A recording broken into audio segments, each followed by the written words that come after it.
काल सर्वोच्च न्यायालयाने ओबीसी आरक्षणाच्या संदर्भात जो निर्णय दिला त्यातनं ओबीसी आरक्षणावर विशेषतः निवडणुकीच्या संदर्भात पीपल्स रिप्रेझेंटेशनच्या संदर्भात लोकप्रतिनिधित्वाच्या संदर्भात एक फार मोठं प्रश्नचिन्ह निर्माण झालं आहे। 5 जिल्हा परिषदांमध्ये निवडून आलेल्या सगळ्या ओबीसी उमेदवारांची निवडणूक ही सर्वोच्च न्यायालयाने रद्द ठरवली आहे। त्या जागा ओपन केल्या आहेत आणि 15 दिवसात पुन्हा त्याच्यावर निवडणूक घ्या असं सांगितलं आहे। केवळ जिल्हा परिषदच नाही तर पंचायत समिती आणि ग्रामपंचायत इथे देखील अशाच प्रकारचा निर्णय घेण्यात आला आहे। आत्ता ज्या 7000 ग्रामपंचायती झाल्या त्याला देखील हा निर्णय त्या ठिकाणी लागू राहणार आहे आणि म्हणून एक अत्यंत मोठी अडचणीची परिस्थिती यातनं तयार झाली आहे। यात सगळ्यात महत्त्वाचं असं आहे की यापूर्वी आमचं सरकार असताना आम्ही प्रपोर्शनल रिप्रेझेंटेशनचा एक ऑर्डिनन्स तयार करून सर्वोच्च न्यायालयाला सांगितलं होतं की प्रपोर्शनल रिप्रेझेंटेशन या आधारावर आम्ही हे करू, आपण हे रद्दबदल करू नका। दुर्दैवाने तो ऑर्डिनन्स या सरकारमध्ये लॅप्स झाला, पुन्हा नव्याने कायदा देखील तयार झाला नाही। त्यापेक्षा महत्त्वाचं असं आहे की आत्ता सर्वोच्च न्यायालयाने आपल्या जजमेंटमध्ये असं म्हटलं आहे की 2010 साली जे कृष्णमूर्तीचं जजमेंट आलं होतं त्या जजमेंटमध्ये 3 बाबी सांगितल्या होत्या, त्या 3 बाबीची पूर्तता करण्यात आलेली नाही। त्यातली सगळ्यात महत्त्वाची बाब अशी आहे की एक कमिशन सेटअप करायचं आहे आणि त्या कमिशननी एम्पिरिकल डाटाच्या भरोशावर हे जस्टिफाय करायचं आहे। ज्यावेळेस 14 महिन्यापूर्वी सर्वोच्च न्यायालयाने निवडणुका घेण्याकरता सांगितलं आणि त्यावेळेस सांगितलं की या निवडणुका subject to outcome of our petition, म्हणजे ही जी केस ज्याचा काल रिझल्ट आला त्याच्या निकालाच्या अधीन राहून या निवडणुका होतील।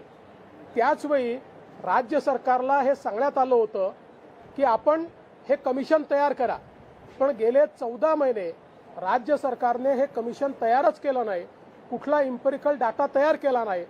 ज्या प्रकारे आपण मराठा आरक्षणाच्या वेळी कमिशन तयार करून एम्पिरिकल डाटा तयार केला आणि त्याच्या आधारावर रिझर्वेशन दिलं, तसा कुठलाही हे कमिशन कोर्टाने सांगून देखील या ठिकाणी करण्यात आलं नाही।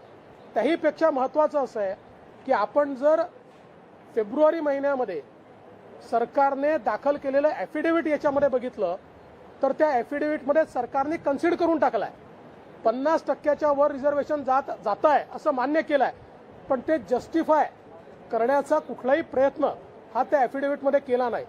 एकीकडे मराठा आरक्षणाच्या संदर्भात आपण सगळी लढाई ही 50% वरच्या आरक्षणाच्या संदर्भात लढतोय आणि दुसरीकडे ओबीसीच्या संदर्भात या ठिकाणी त्याचं जस्टिफिकेशन करण्याचा कुठलाही प्रयत्न सरकारने केलेला नाहीये।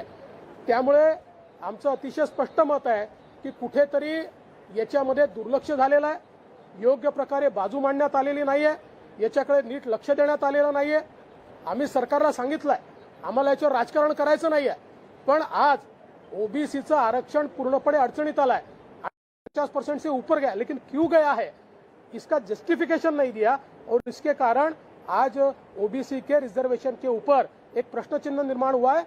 हमारी मांग है कि तुरंत इसके ऊपर रिव्यू पिटीशन दाखिल होनी चाहिए, इसके ऊपर स्टे आना चाहिए और सरकार के जिन अधिकारियों ने इसमें कोताही बरती है उनके ऊपर भी कार्रवाई होनी चाहिए। इस तरीके से ओबीसी को लेकर के सरकार ने सुप्रीम कोर्ट ने 50% का कैप डाला है, क्या मराठा आरक्षण को लेकर जो लड़ाई लड़ रही है उसमें भी सवाल खड़ा हो जाएगा सरकार के सुप्रीम कोर्ट में अपनी तरफ से? मूल रूप से हमने मराठा आरक्षण जो दिया है उसमें इंदिरा साहनी के केस में 50% से ऊपर जाने के लिए जो टेस्ट कही है उस टेस्ट को जस्टिफाई करके हमने वो दिया है।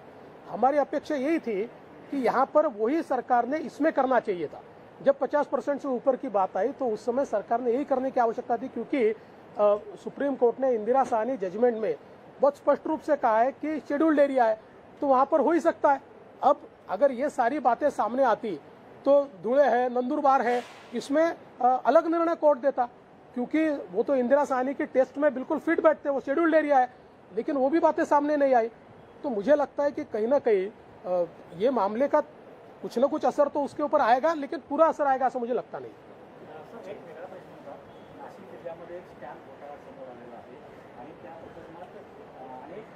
शासकीय निबंध कार्यालयातील अधिकाऱ्यांवर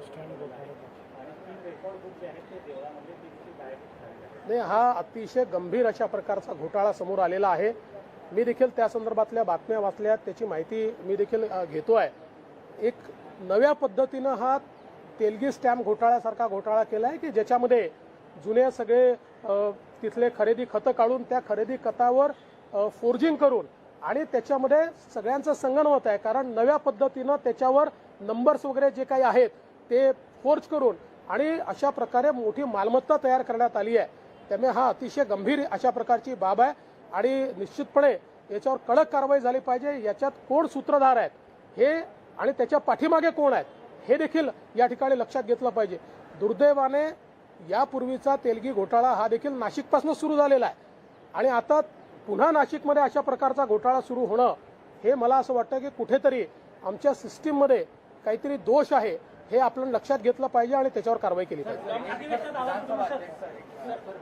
अध्यक्ष के चुनाव को लेकर सरकार गंभीर और कल सुधीर भाऊ ने भाषण करते हुए विधानसभा में कहा कि ये सब राष्ट्रपति शासन की तरफ जा रहा है कि पूरा मामला. नहीं, देखिए, सुधीर भाऊ ने ये इंगित किया कि राष्ट्रपति शासन जब लगता है तो उसके लिए क्या क्या चीजें होती है, उसमें कॉन्स्टिट्यूशनल मशीनरी का फेलियर ये एक सबसे महत्वपूर्ण मुद्दा होता है और इसलिए उन्होंने कहा कि आप ऐसा मत कीजिए.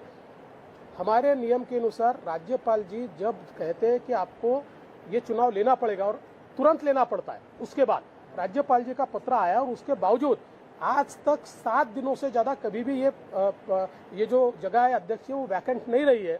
लेकिन जानबूझकर अगर सरकार ये इलेक्शन नहीं ले रही है तो उन्होंने ये इंगित किया कि ऐसा करना एक failure of the constitutional machinery हो सकता है, ये उन्होंने इंगित किया.